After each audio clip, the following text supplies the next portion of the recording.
Alors, bonjour à tous.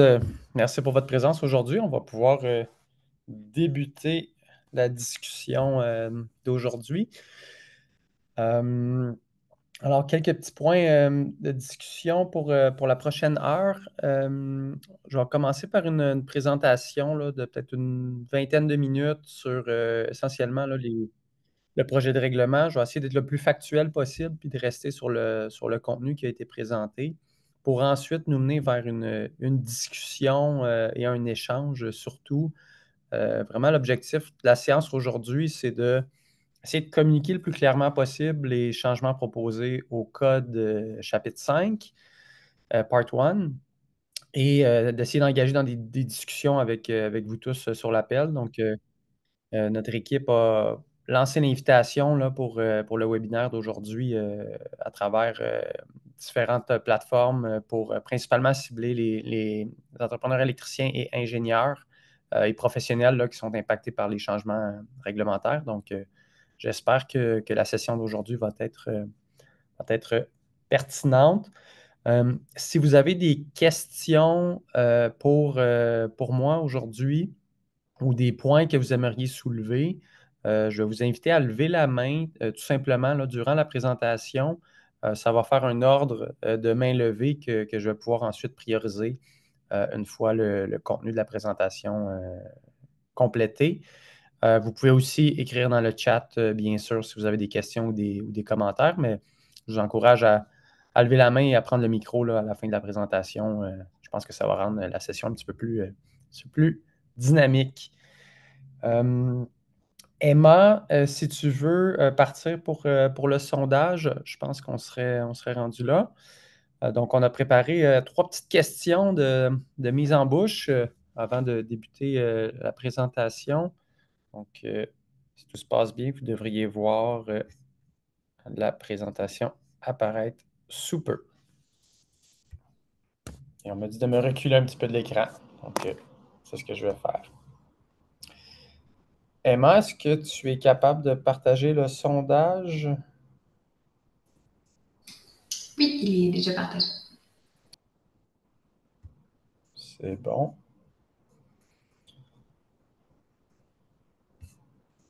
Donc, on va vous laisser 2-3 minutes pour répondre aux trois questions. Ça va nous donner un peu une idée là, de qui est dans l'audience aujourd'hui, puis ça va permettre d'adapter le contenu en conséquence.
OK, donc j'ai les réponses de la question 1. Donc, avez-vous déjà pris connaissance des projets de règlement modifiant le code de construction? Donc, plusieurs d'entre vous qui êtes ici pour en apprendre plus en profondeur, donc c'est super. Quelques-uns qui avaient déjà eu l'occasion de regarder ça en détail. Donc, c'est super.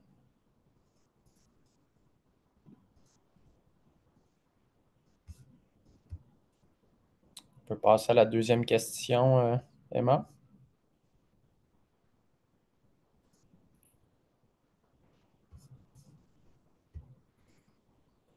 Je dois dire que l'information là, sur le projet de règlement était assez difficile à trouver. Il n'y a pas une grande publicité en général là, sur les projets de règlement, donc c'est normal, mais c'est justement le but de la session d'aujourd'hui, c'est qu'on on avait constaté avec nos échanges avec les clients que beaucoup de gens n'étaient pas au fait là, des changements qui avaient été proposés par la régie. Donc, c'est pour ça qu'on se rencontre aujourd'hui. Donc, deuxième question. Vous devriez être en mesure d'y répondre à l'instant. On a fait quelques webinaires depuis le début de l'année sur les nouveaux produits. Donc, c'est juste pour avoir une idée là, parce que ça va toucher un petit peu le contenu d'aujourd'hui. Donc, je veux savoir à qui je m'adresse. Donc, on a 62% des gens qui ont participé au webinaire dans le passé. 38% n'ont pas participé. Donc, un petit rappel que le contenu des webinaires est disponible sur nos médias sociaux ainsi que sur notre site web dans la section blog. Si vous voulez revoir en intégrale les webinaires sur la présentation des nouveaux produits, tout le contenu est disponible sur notre site web ainsi que sur les médias sociaux. Et on passe maintenant à la troisième question, probablement la plus importante de tous.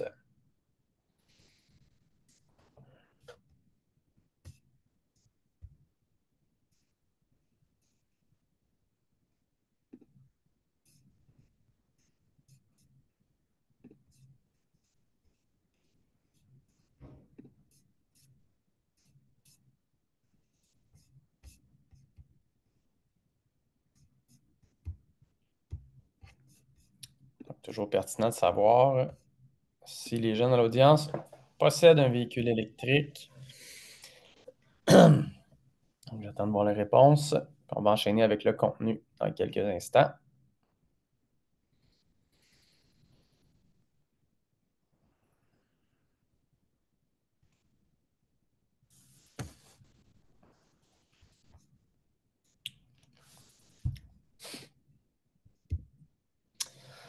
Super. Oh, on a une forte concentration de propriétaires de véhicules électriques, donc 38%, comparativement à environ 9% là, des véhicules au Québec qui sont électriques. 38% de l'audience qui est propriétaire d'un véhicule électrique, 53% non, et 9% que ce sera définitivement le prochain véhicule. Donc, merci à tous les ambassadeurs qui souhaitent accélérer la transition énergétique. C'est fort apprécié. Donc, je vais aussitôt enchaîner avec la présentation. Je vais m'assurer que le partage d'écran fonctionne.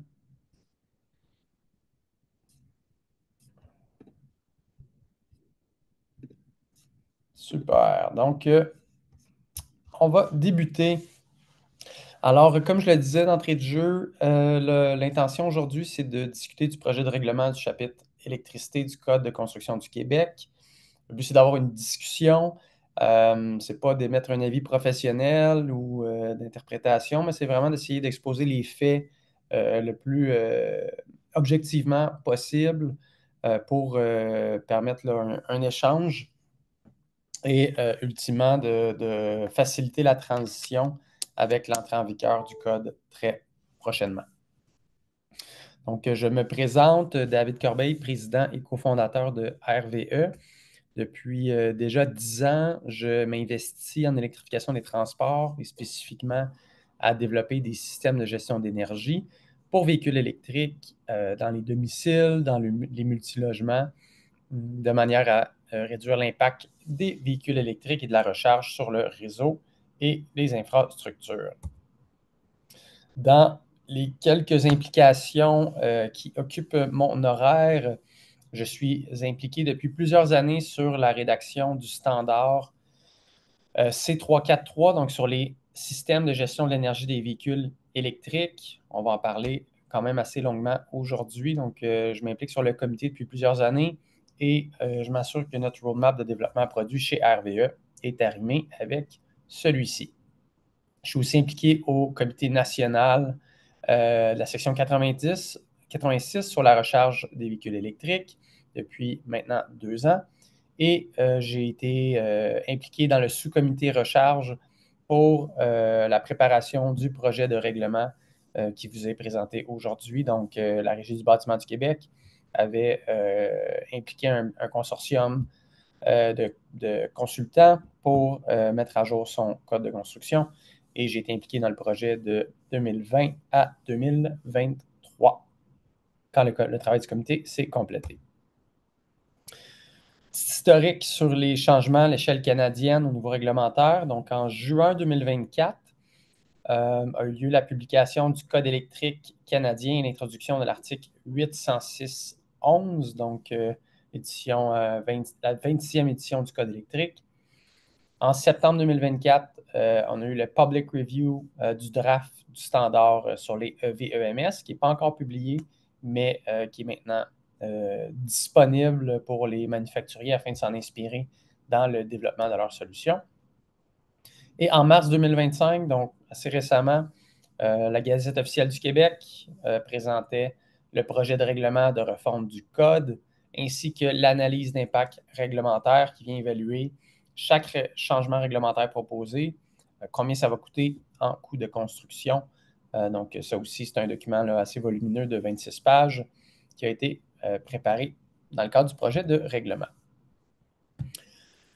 Si on se recentre un petit peu sur le projet de refonte, un des grands éléments du projet de refonte, en fait, le plus grand en termes d'impact économique, c'est tout ce qui touche la recharge des véhicules électriques et spécifiquement dans les multilogements.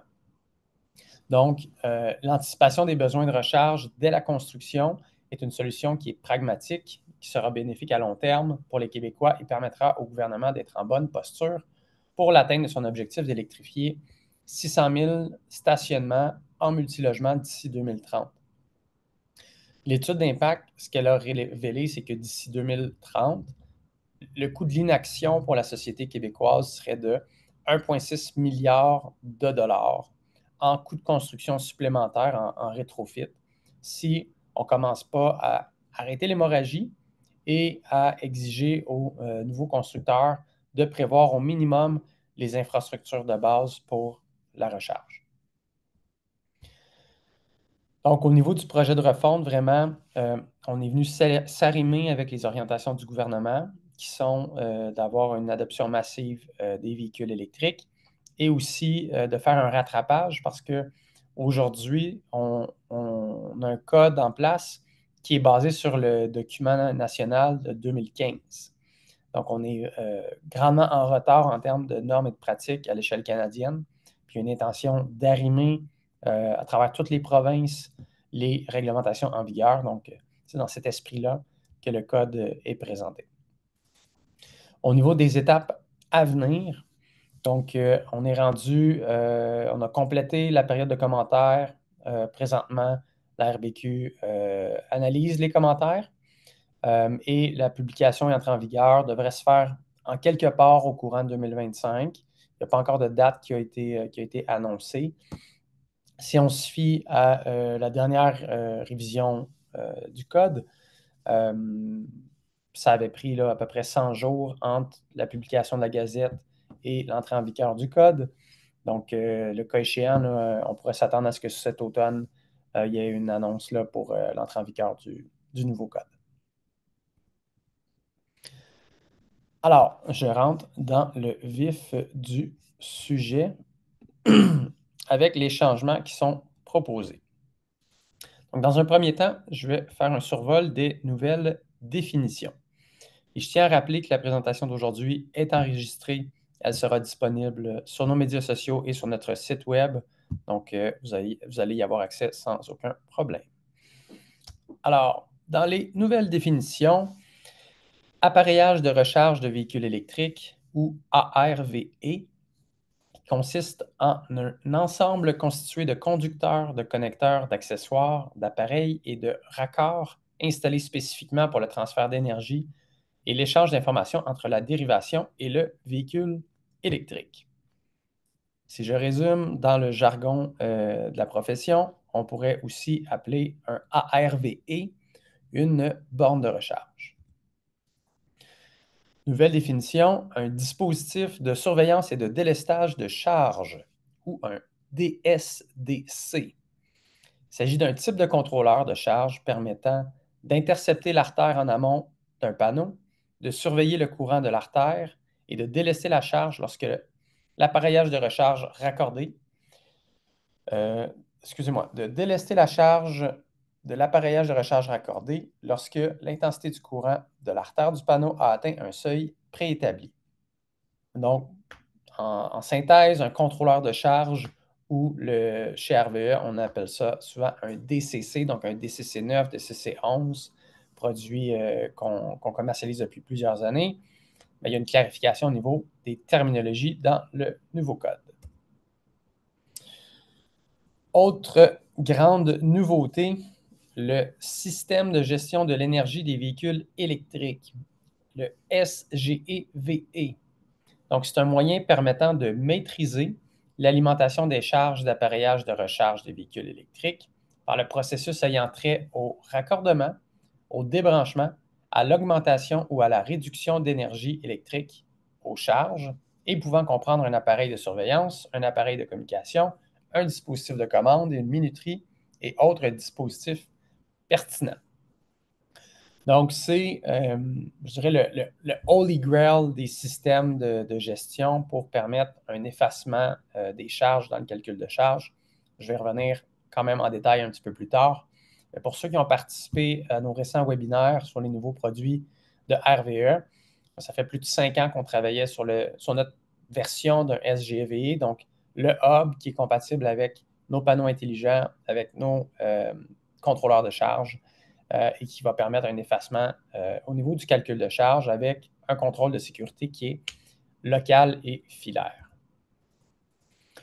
Autre nouvelle définition, ça va toucher, disons, exclusivement là, les nouvelles constructions, mais ça a quand même un impact sur le rétrofit, mais vraiment pour les nouvelles constructions, c'est le plus gros changement qui a lieu là, au niveau du code. C'est l'ajout d'une définition pour une infrastructure élémentaire dédiée à l'alimentation d'appareillages de recharge de véhicules électriques, donc le IDRVE, qui comprend sans s'y limiter un conduit ou un câble ainsi que tout appareillage électrique installé en prévision d'une dérivation distincte de capacité minimale de 40 ampères, dédié à l'appareillage de recharge de véhicules électriques de niveau 2, provenant d'un panneau ou en interceptant l'artère du panneau d'un logement et qui aboutit dans une boîte de sortie approuvée pour l'emplacement, située dans le garage, dans l'abri pour voiture ou à proximité de l'aire de stationnement de chaque logement faisant partie d'un logement individuel ou d'un immeuble d'habitation. Donc, c'est une définition explicite qui touche les logements individuels et les immeubles d'habitation. Pour toutes les nouvelles constructions, bien, il y a maintenant là, un encadrement sur qu'est-ce que consiste une infrastructure élémentaire dédiée sur une dérivation distincte. Autre nouvelle définition, la charge prévue de l'appareillage de recharge de véhicules électriques. Il n'y a pas d'acronyme ici, peut-être que ça viendra.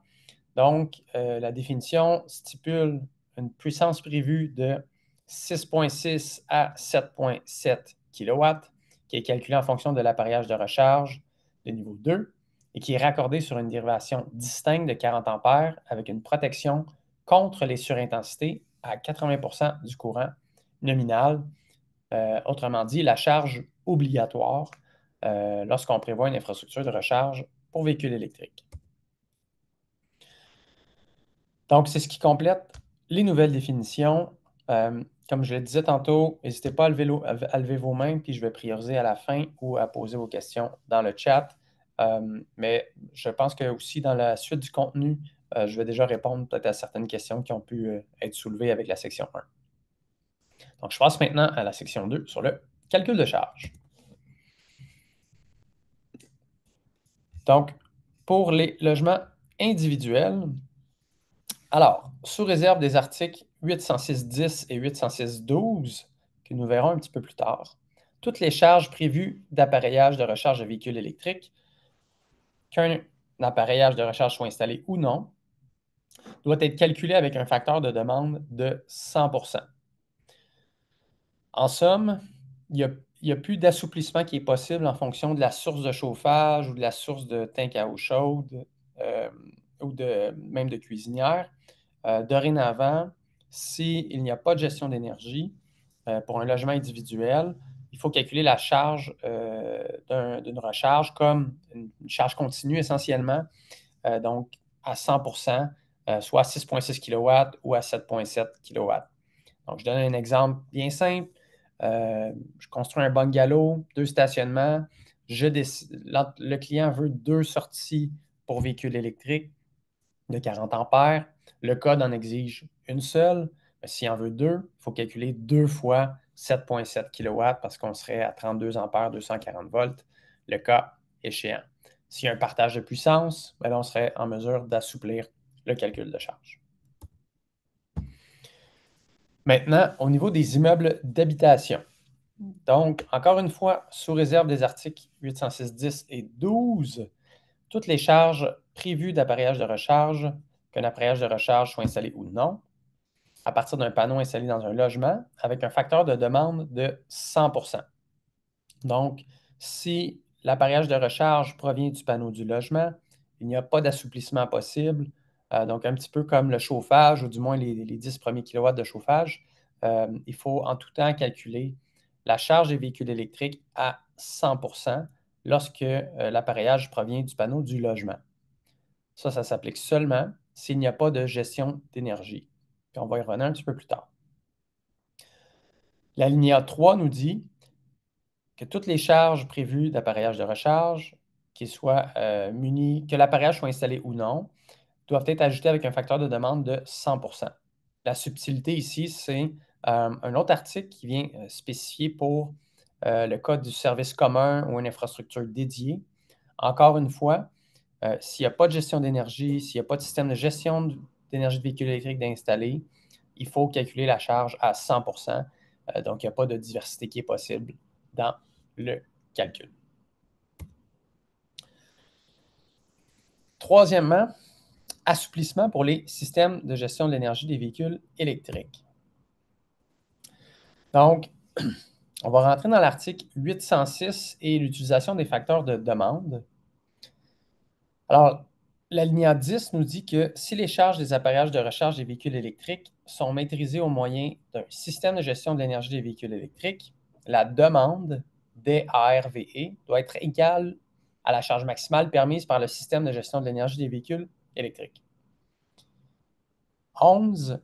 Si un système de gestion de l'énergie des véhicules électriques décrit au paragraphe 10 assure les fonctions de surveiller le branchement du consommateur, donc surveiller le main, les artères et les dérivations, donc potentiellement les transfos et les artères des panneaux, que ce soit au niveau du commun ou au niveau des panneaux des logements, et de contrôler les charges des appareillages de recharge conformément à l'article 8.500. Il n'est pas obligatoire de prendre en compte la demande en ce qui a trait au ARVE au moment de déterminer la charge. Je vais tout de suite enchaîner avec la linéa 12. Donc, pour la linéa 12, ce qu'on nous dit, c'est qu'il est permis de ne pas compter la charge de l'appareillage de recharge dans le calcul de charge qui vise à dimensionner uniquement l'artère et le panneau du logement si l'appareillage de recharge est alimenté en interceptant l'artère en amont du panneau du logement et que cette charge est maîtrisée au moyen d'un dispositif de surveillance et de délestage de charge, donc un DSDC, qui assure de ne jamais excéder la valeur la moins élevée entre la valeur du calcul de charge du logement, qui exclut la charge de l'appareillage de recharge, ou 80% du courant nominal du circuit de l'artère du panneau du logement. Donc, c'est un gros morceau, l'article 806. C'est important de prendre le temps de le lire et de le relire. Mais en somme, ce que ça nous dit, c'est que si vous déployez ou si vous spécifiez un système qui est déployé, là, qui est installé dans son entièreté, donc qui permet de monitorer, de surveiller, d'analyser et de contrôler, donc ça prend un système complet qui est déployé, bien, il y a un assouplissement possible au niveau du calcul de charge. Donc, ce que la régie vient renforcer ici, c'est ils ne veulent pas que les entrées électriques soient surdimensionnées pour les véhicules, parce qu'ils comprennent, puis c'est aussi Hydro-Québec qui fait beaucoup la promotion, la gestion de la pointe, l'efficacité énergétique. Donc, ce qu'on vient de nous dire ici, c'est qu'il y a moyen de ne pas grossir les entrées électriques ou de très peu les grossir, de prévoir l'infrastructure élémentaire, conditionnelle à ce qu'un système monitore l'artère, le branchement du consommateur, les dérivations, conformément aux standards sur les SGVE qui est en développement. Puis c'est une façon de vraiment donner un assouplissement important au calcul de charge. Donc, si je le ramène un petit peu plus produit, puis avec la paire de lunettes RVE, bien, la solution qu'on a développée dans les 5 dernières années, donc incluant le hub qui permet jusqu'à un monitoring de 7 artères et du contrôle à multiples niveaux de panneaux intelligents ou de DCC selon la source d'alimentation, va permettre un effacement complet de la recharge au niveau du calcul de charge.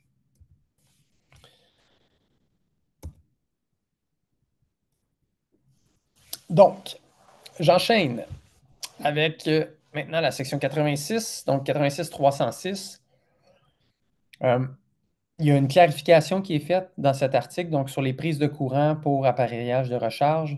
Parce que, comme vous le savez, au niveau des bornes, il y a des bornes qui sont enfichables, donc avec une prise NEMA 1450, par exemple, mâle-femelle. Et il y a des prises qui sont à branchement direct, donc qui ne seront pas des bornes qu'on appelle des bornes mobiles, mais des bornes fixes, qui, eux, ne sont pas enfichables et qui ne peuvent pas être débranchées ou modifiées au niveau de l'installation. Donc, ce que l'article 86.306 alinéa 4 nous dit, c'est que dans les installations comportant un système de gestion de l'énergie des véhicules électriques, un SGV, l'utilisation de prises de courant doit être limitée aux SGV qui peuvent contrôler l'alimentation de la dérivation de la prise de courant auquel est branché l'appareillage de recharge de véhicules électriques. Donc, à ce niveau, on parle par exemple d'un système de contrôle qui est en amont de la borne de recharge, comme un panneau intelligent, et qui, lui, va permettre de protéger vraiment la dérivation jusqu'au point de distribution de la borne de recharge.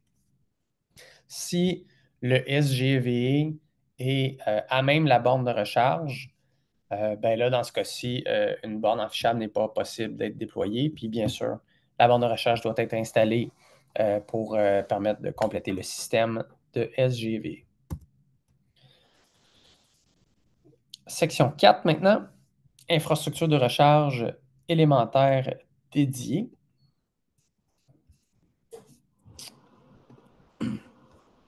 Donc, 86.302, donc infrastructure élémentaire dédiée à l'alimentation de l'appareillage de recharge de véhicules électriques des logements individuels.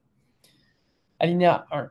Donc, ce qu'on nous dit, c'est qu'une infrastructure élémentaire dédiée à l'alimentation d'appareillages de recharge de véhicules électriques de capacité suffisante pour assurer l'alimentation de la recharge prévue de l'appareillage de recharge de véhicules électriques doit être prévue et installée pour chaque logement individuel neuf, qui est pourvu d'un garage, d'un abri pour voiture ou d'une aire de stationnement. Donc, dans le code présentement en vigueur, on a déjà une exigence à prévoir un câble ou un tuyau vide d'une capacité de 40 ampères qui aboutit dans un boîtier de jonction. Ce qu'on vient ajouter dans le nouveau règlement ou le nouveau projet de règlement, c'est de prévoir la capacité également de 40 ampères. Donc, une charge suffisante déjà prévue au niveau du panneau électrique.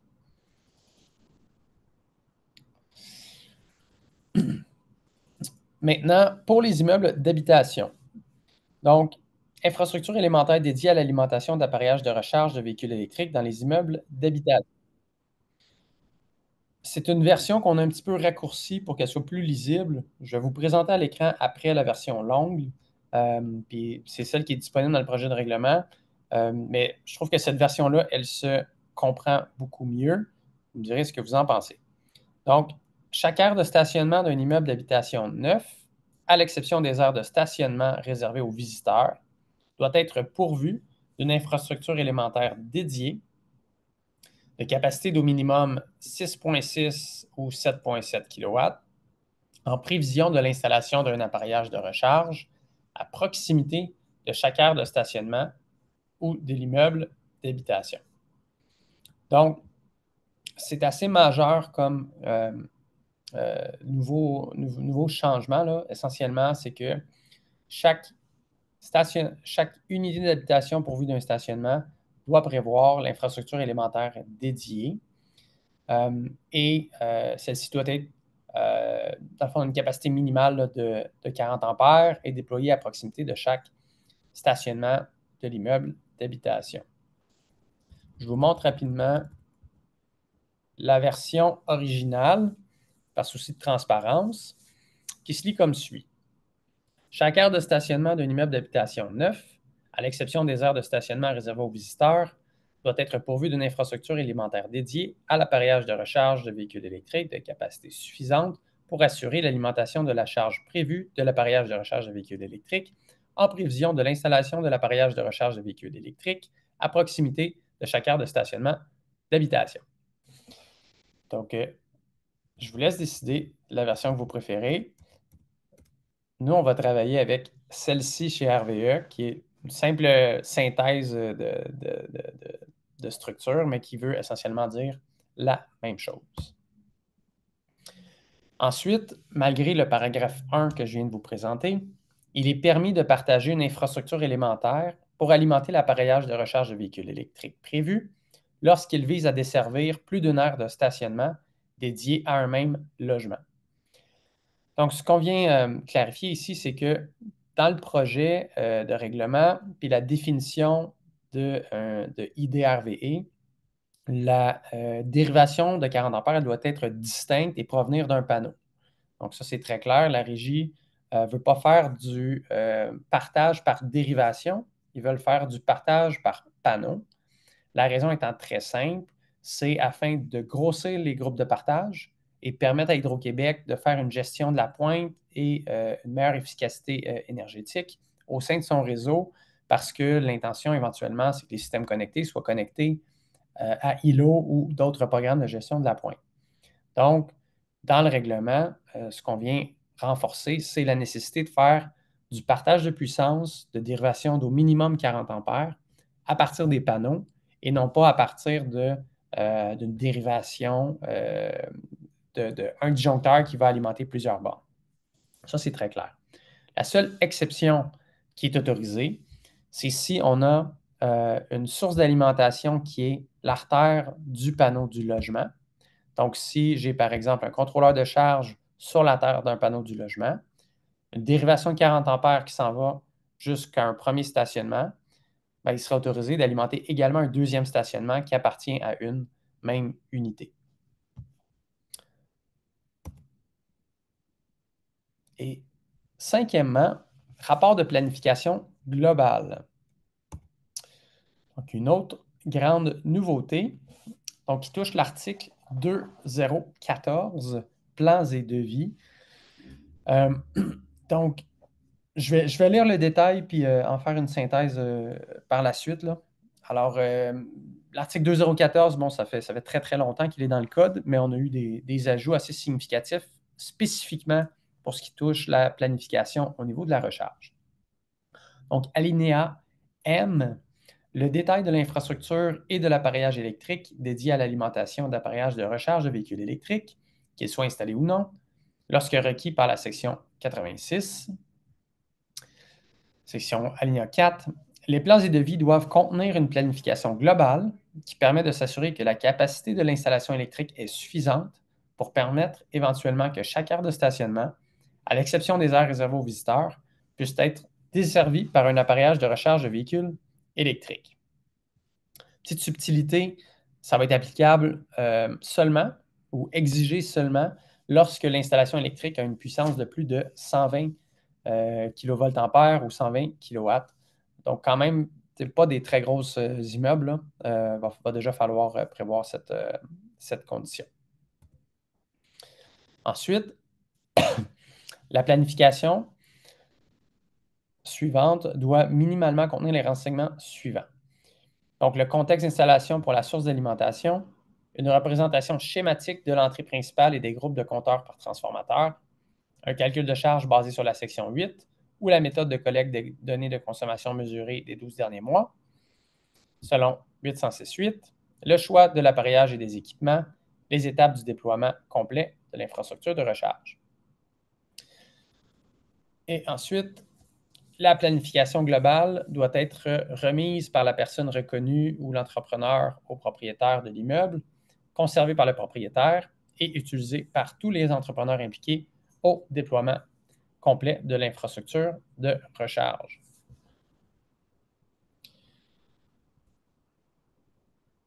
Au niveau des immeubles existants maintenant, donc le rapport de planification globale, il est subtilement obligatoire à partir d'un certain milestone. Donc, essentiellement, ce qu'on nous dit dans l'étude d'impact réglementaire, c'est que bien que le projet de règlement vise spécifiquement les nouveaux immeubles, on voit ici là, la section en vert. Donc, les modifications réglementaires qui sont apportées par le projet de règlement lui exigeront de produire un rapport d'analyse globale de la capacité de l'installation électrique existante afin de s'assurer que l'installation électrique serait en mesure d'alimenter la totalité des espaces de stationnement qui sont réservés aux résidents de l'immeuble. La production du rapport et d'un plan de déploiement est estimée en moyenne à 200 par unité de logement. Donc, je ne l'ai pas mentionné, mais les rapports de planification globale, certaines sections doivent être supervisées par un membre de l'OIQ, donc par un membre de l'OIQ, Office des ingénieurs du Québec, je présume. J'ai un petit blanc de mémoire. Par des ingénieurs essentiellement. Je trouve que dans le projet de règlement, c'est pas super clair, là, mais je suis certain qu'on va avoir plus de détails là-dessus. Mais il y a vraiment une volonté à venir standardiser tout ce qui touche la planification des infrastructures de recharge et que dès le moment de la conception, qu'il y ait un plan qui est conçu pour 100% d'électrification, afin qu'une fois que l'immeuble est livré, bien, qu'il y a une continuité dans le déploiement des infrastructures, puis une certaine responsabilisation aussi de tous les professionnels qui sont impliqués au passage. Donc, le Québec s'est inspiré de bonnes pratiques là, qui viennent d'autres provinces canadiennes et législations américaines sur le sujet, qui vont permettre de, je pense, mieux encadrer la pratique au niveau de la planification globale pour la recharge. Alors, ça fait le tour du survol du projet de refonte du code.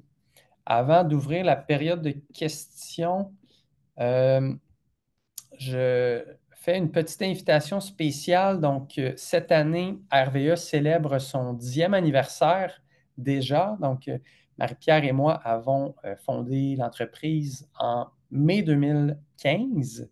Alors, ça fait déjà 10 ans qu'on a fondé RVE.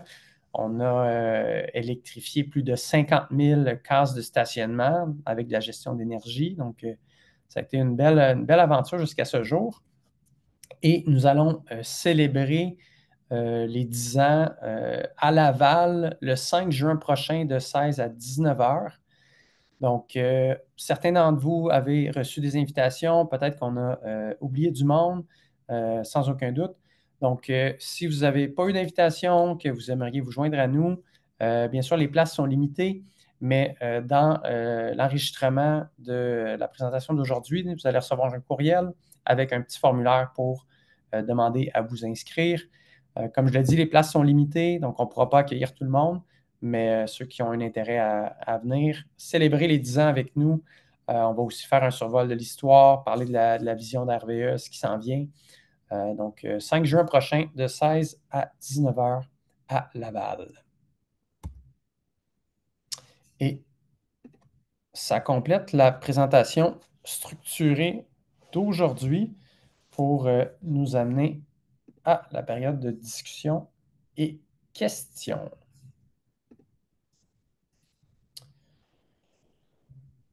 OK. Donc, je vois qu'on a une main levée. On a Pascal Friedman avec une main levée. Pascal, j'ai activé ton micro. Je pense que tu devrais pouvoir parler.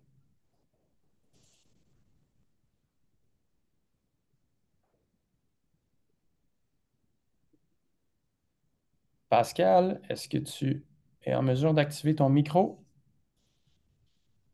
Je ne t'entends pas. C'est Claude Poudrier, David. Salut Claude. Salut David. Au début, tu parlais, bon, l'article 8500, donc la connectivité du SGEVE au système d'appareillage et puis de l'entrée principale. Par contre, au niveau, tu disais que bon, le SGEVE doit être connecté et puis connecté à l'ensemble, dans le fond, des bornes et des dispositifs. Mais dans le mot connecté, on parlait de l'article 8500. Connecté comment? C'est connecté par fil, connecté par onde hertzienne, connecté, tu comprends un peu où est-ce que j'en ai? Ouais. Parce qu'il y a plusieurs types de connexions là, pour que ça se parle, tout ça. Ouais. Ben, tu sais, vraiment, le fond des assouplissements qui touchent tout ce qui est de la gestion d'énergie va se référer aux standards sur les produits qui se conforment avec CSA au système de gestion d'énergie des véhicules électriques. Fait que ma réponse, c'est vraiment référée à les produits certifiés qui vont être certifiés vont se conformer à 8500. C'est de la façon qu'ils ont rédigé ou structuré l'article. Ce qui est sûr, c'est que tout ce qui touche la gestion d'énergie pour la sécurité électrique, ça, c'est évident que ça doit se faire de façon locale, c'est-à-dire que les décisions critiques doivent être prises avec une latence.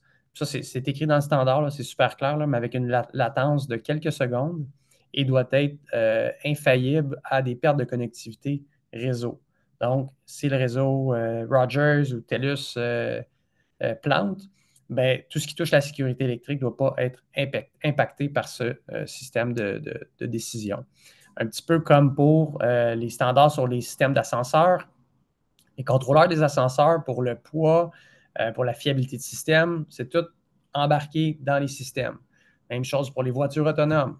Les voitures autonomes qui suivent les lignes sur les autoroutes, même si le réseau tombe, ils n'en ont pas besoin parce que c'est des capteurs locaux qui prennent toutes les décisions. OK, je vois. Parfait. Merci beaucoup. Ça fait plaisir. Merci, Claude. Eric, je vois que tu as la main levée. Ask to unmute. Je pense que tu peux activer ton micro, Eric. Yes, vous m'entendez? Bonjour. Yes. David, dans le fond, c'est juste que je connais bien la définition de mon côté d'infrastructure. Ben, je connais bien. En fait, c'est ça. C'est ce qu'ils ont défini, qu'est-ce que veut dire infrastructure? Parce que, tu sais, dans toutes tes définitions, tes abréviations, ça disait bien le début et la fin. Tu sais, parce qu'infrastructure pourrait vouloir dire infrastructure électrique, donc seulement d'avoir la capacité électrique de le faire, versus, vraiment, conduit jusqu'à l'emplacement, là. Oui, tu as entièrement raison. Je pense qu'ils l'ont défini assez clairement. Donc, je l'ai mis à l'écran, là, la nouvelle définition qu'on a vue au début. Euh, je, je peux la relire, là, je pense que c'est quand même assez complexe. Donc, comprend sans s'y limiter un conduit ou un câble, ainsi que tout appareillage électrique installé en prévision d'une dérivation distincte de capacité minimale de 40 ampères. Donc, dérivation distincte. Euh, il y a ça qui n'était pas dans l'ancien code, là, qui vient d'être ajouté, qui est dédié à l'alimentation d'appareillage de recharge de véhicules électriques de niveau 2, qui provient d'un panneau ou en interceptant l'artère du panneau d'un logement. Je pense que ça aussi, c'est l'autre élément qui est beaucoup plus clair là, que ce qu'on avait auparavant. C'est qu'il y a deux sources pour la dérivation. C'est soit un panneau de distribution ou un splitter, un boîtier de répartition qui provient de l'artère du panneau d'un logement. Donc, dans l'idée de ça, ça voudrait dire que, exemple, si on veut partager une alimentation électrique pour 4 stationnements, ça serait pas possible parce que ce que ça mentionne, c'est distinct. Ben, moi, les échanges que j'ai eus avec Hydro-Québec, c'est plus le groupe de partage est grand, plus ils sont capables de faire de la gestion de la pointe. C'est mathématique. Fait que je pense que c'est assez clair là, à l'écran, mais je ne veux pas trop me mouiller. Là. Je pense que ça pourrait être correct. Ça pourrait être bien de poser la question, là, bien sûr, pour être sûr que c'est l'intention de la régie. Mais je pense que le texte est quand même très, très clair là, de ce côté-là. Dernier point, vraiment, quand ils parlent d'alimenter un stationnement électrique, ça, dans le fond, les règlements de ville vont demander un ratio, des fois, qui est plus grand que le nombre de logements. Fait qu'on va se retrouver, exemple, à un projet de 250 logements qui a 300 places de stationnement. Est-ce qu'on doit considérer les 250 ou les 300 places? Ouais, bonne question. En réel, le Les... deuxième stationnement n'est pas nécessairement dédié à un logement, là, tu sais. Ouais, ouais, t'as raison. Tu. Dans la définition, ça dit par stationnement, mais c'est qu'on peut avoir plusieurs. Fait que là, ça devient difficile de faire la part, là. Ouais, attends, je vais juste trouver le bon, là. Ou à proximité de l'enseignement de chaque logement faisant partie d'un logement individuel.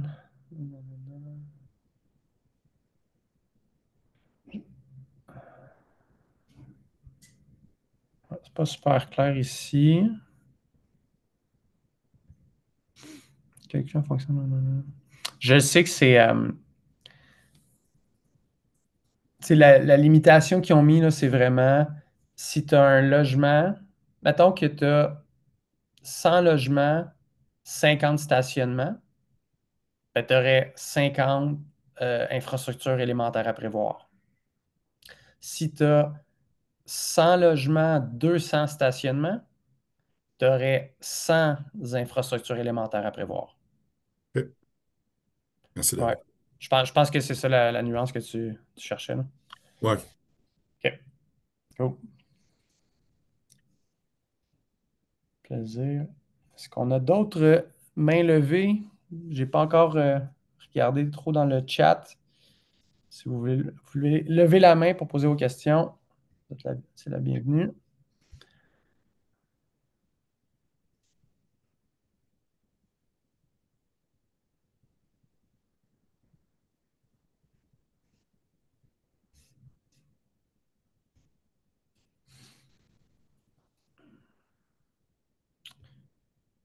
Je vois qu'il y a peut-être Landry. Landry, est-ce que ce serait possible de poser votre question? Je ne suis pas certain de comprendre celle-ci. C'est possible de lever la main pour activer votre micro.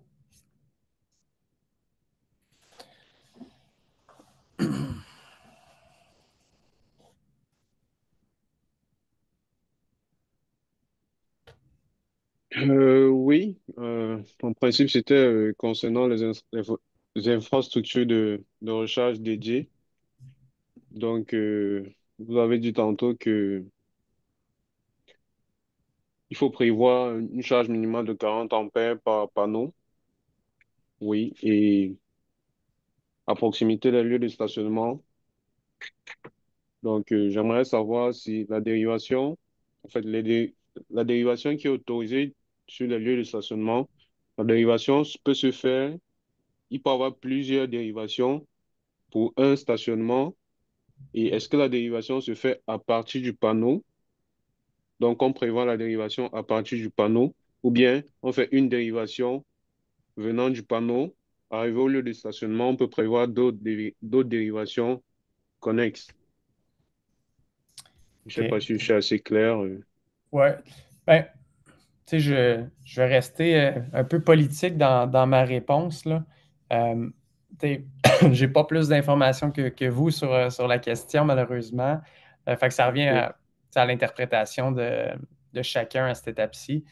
Mais vraiment, on parle d'une dérivation distincte de capacité minimale de 40 ampères. Oui. Donc, ça prend un disjoncteur. Puis là, on est toujours dans du multilogement, là, mais ça prendrait un disjoncteur de 40 ampères euh, Mhm. Exact. pour chaque stationnement qui est à électrifier. OK. Donc, pour l'instant, c'est genre prévoir une seule dérivation pour un stationnement. Euh, ouais, ouais, exactement. Ouais, OK. OK. D'accord. OK. Parfait, c'est bon. c'est bon. Ouais. Bon, je vois d'autres mains levées. Donc, Pascal à nouveau. Ensuite, Vincent et Carl David. Oui, bonjour David. Bonjour. Écoute, je t'entends parler donc de l'ensemble de l'application du code prochainement et notamment d'une publication au cours de l'été dans notre compréhension. Euh, Quelle est ta recommandation par rapport à la date finale? C'est-à-dire que finalement, entre maintenant et la date d'application, quelle est la meilleure attitude à avoir en vue de se préparer pour l'application de ce code? Euh, je pense qu'à cette étape-ci, c'est de rendre l'information disponible. Beaucoup de projets qui ne sont pas encore émis pour construction aujourd'hui peuvent s'intéresser au changement proactivement, bien sûr. Bien sûr. Selon ce qu'on entend, le code devrait être publié, là, bien sûr, cette année. On n'a pas de date officielle, mais je pense que juste de sensibiliser les décideurs à ce qui s'en vient, c'est déjà, je crois, le plus qu'on peut faire à cette étape-ci. Dans l'étude d'impact, ce qui est très, très clair, c'est que le coût de l'inaction, donc le coût de ne pas prévoir les infrastructures, est 3 à 4 fois plus élevé en rétrofit que de le prévoir au moment de la construction. Et c'est pour cette Parfait. raison-là qu'ils ont poussé pour les infrastructures. Parfait. Ouais. Merci beaucoup, David. Ça fait plaisir. Vincent, bonjour. Bonjour David, ça va bien? Ça va bien. Très belle présentation. J'ai beaucoup aimé la partie où on parlait du calcul de charge, puis bon, l'utilisation d'un SGV pour venir contrôler la charge dans un bâtiment, que ce soit une nouvelle construction, une construction existante. Maintenant, ma question est la suivante. Sachant qu'on peut limiter la charge, ou en fait l'appel de puissance pour la recharge, est-ce qu'il y a des critères qui vont nous aider à décider quand est-ce qu'on donne une bonne qualité de recharge ou une mauvaise qualité de recharge? Donc, je m'explique. Si j'ai un bâtiment, exemple, qui a 50 kilowatts de disponible pour de la recharge, ça, c'est le calcul qu'on fait. Quand on détermine tout ce qui me reste là avant de sauter la limite, c'est 50 kilowatts. Ouais. Combien de bornes je pourrais mettre sur un SGV? 100, 200, 300, sky's the limit, parce que de toute façon, on a dit que ça compte pas dans le calcul de charge. Ouais. Ben, je pense que ta question est super pertinente, puis que c'est une question qui, pour aller pas mal, mais qui ne regarde pas le projet de règlement parce que ce n'est pas un enjeu de sécurité électrique, c'est un enjeu de performance. Ce que j'ai vu beaucoup dans l'ouest du pays, c'est plus d'intérêt à ces questions de performance-là, puis de trouver, c'est quoi le sweet spot en termes de nombre de kilowatts par véhicule moyen à réserver. La règle du pouce que j'ai vue, c'est autour de, au centre-ville de Vancouver, j'ai vu du 1,5-1,6 kW. En banlieue, je vois du 2,2-2,5 kW par véhicule. Après, je pense que ce que nous, on a de plus, c'est des hivers très, très froids. Donc, je serais probablement, j'irais peut-être mettre un facteur de peut-être un 15-20 % supplémentaire, juste pour avoir un petit buffer. Mais il y a Don Chandler, là, qui est quelqu'un de super connaissant, qui a sorti des études là-dessus, où il sortait du zonage en fonction de la distance du centre-ville, des températures moyennes, des habitudes de déplacement, même la valeur des condos a un impact sur les habitudes de déplacement entre quelqu'un qui fait du télétravail versus quelqu'un qui travaille plus en usine. Je pense que, pour répondre à ta question, c'est une des expertises niches qu'il faut que les professionnels de l'électricité développent pour bien conseiller leurs clients entre le moins cher et ce qui va fonctionner à long terme. Excellent. Donc, c'est ça, c'est de savoir où aller chercher l'information là, pour justement s'assurer que c'est une affaire, respecter le code, mais un client pas content, c'est un client pas content, ça l'aide pas personne. Puis, Ouais, respecter le code, ça fait pas qu'on est à l'abri de poursuites. Donc, c'est ça l'intention, dans le fond, de ma question. Mais je trouve que le 1,5 kW, donc à peu près un partage de 5 pour 1, semble quelque chose qui est un minimum, je pense, acceptable. ouais. Ben, Puis, tu évidemment, sais, si on pouvait aller plus bas, puis on avait des confirmations que ça marche ailleurs, on le ferait. ouais. Le défi, puis tu sais, ça revient un peu aussi au panel sharing, au partage de panneaux avec des plus gros groupes.